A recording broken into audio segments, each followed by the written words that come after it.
I'm trusting in the Lord and a good lawyer. Bill Clinton is not my commander-in-chief. I was provided with additional input that was radically different from the truth. I assisted in furthering that version. I never considered myself a fall guy. I know what I did. I know why I did it. I'm not ashamed of it. Vladimir Putin is leading a dying country.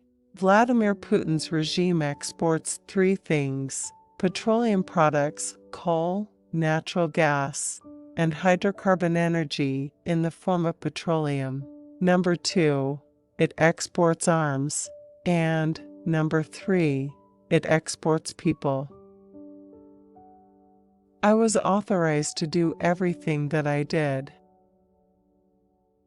If you could have imagined that someone is happy that Obama is president, it has to be Jimmy Carter, because he is no longer the worst president in our history.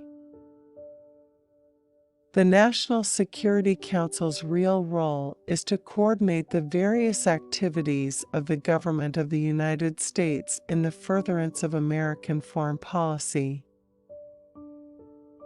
All of my high school male teachers were World War II and/or Korean War veterans. They taught my brothers and me the value of service to our country and reinforced what our dad had shown us about the meaning of service. There's the assumption being made by the national security advisors to the Obama administration that the North Korean leadership is not suicidal, that they know they will be obliterated if they attack the United States. But I would point that everything in South Korea and Japan is well within range of what they might want to do. Nothing is going to change the fact that I believe Ronald Reagan is the greatest president in my lifetime, may well be the greatest president this nation ever had. We've been in the nation-building business since World War I, and especially since World War II. The goal is not a Jeffersonian democracy in Afghanistan, but a representative government that respects human rights, protects its own people, and is a friend of the West. These are very realistic and necessary goals. God knows, we don't want prayer. I am here to accept responsibility for that which I did. I will not accept responsibility for that which I did not do. In uniform, I had to make judgments about the best course of action in combat when the only choices were bad or worse. As a member of the media, I only had to decide how to get the best shot, preferably without getting shot. The United Nations passed so-called sanctions again on North Korea, and they've said they will exercise their preemptive right to a nuclear attack. I don't think this ought to be taken kindly. The terrorists that we are up against today do not rely upon cell phones and SAT phones and emails. They rely on couriers. You cannot intercept what a courier is telling somebody. I like to tell people that I have the best job in the media. All I do is hang around with heroes. I do that every week for my War Stories documentary series, and when Fox News wants, I go off and cover the young Americans we send to places like Afghanistan or Iraq. I can remember as a young lieutenant being sent into the DMZ in the divided Vietnam from North Vietnam. I came here to tell you the truth, the good, the bad, and the ugly. I thought using the Ayatollah's money to support the Nicaraguan resistance was a neat idea. Without any intended hubris, I've led a pretty exciting life. What I've tried to do in Mission Compromised is draw on those experiences to create a sense of excitement and realism within the story. We've got a very difficult situation created by this embrace of the so-called Arab Spring, and that's not getting better. It's getting worse. The carnage for the people of Syria is horrific, and it's quite frankly too little, too late to reverse a lot of that. In North Korea, grass is a vegetable eaten by the people, and they've got nuclear weapons and intercontinental ballistic missiles. So, something more stringent than what's been done to North Korea is going to have to work. Otherwise, a military strike is the only option. It's one thing to say don't commit atrocities on the battlefield. It's another thing to say don't get caught doing atrocities. I don't think there is another person in America that wants to tell this story as much as I do. I haven't, in the 23 years that I have been in the uniformed services of the United States of America, ever violated an order, not one. And of course there is so much of World War II that is documented that we never have seen. And so, the youngsters you have today, even though there are far fewer of them in World War II, 16.5 million men and women in uniform, today roughly a million in uniform in spite of the fact that the country is almost twice as large a population as we had in World War II.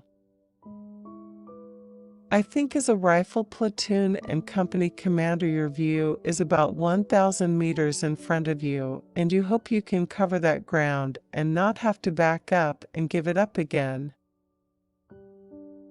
I want to make it clear that I honestly answered every question put to me during the so-called Iran-Contra hearings. But if they didn't ask me about something, I wasn't about to reveal things that would put other people in jeopardy.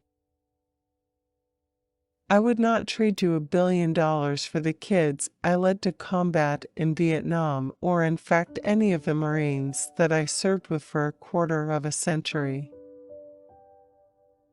I'm still in touch with a lot of people who continue to serve our country well.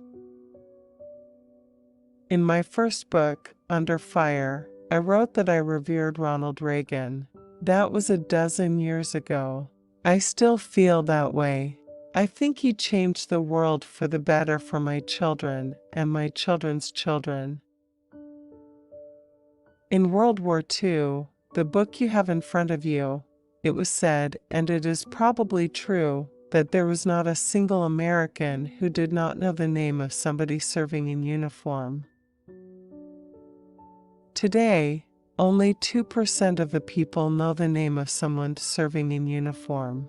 That means 2% of your listeners can actually conjure up the image of someone wearing the uniform of the military of the United States. One of the great upsides to a national book tour is the chance to break out of television's cocoon and interact directly with the American people. Writers are storytellers, so are readers. When you're told to go brief a United States senator on a covert operation, you go do it, and you trust the information isn't going to leak. As a Marine officer in combat, I was responsible for the lives and safety of all the Marines who served with me. A commander-in-chief needs to do two things.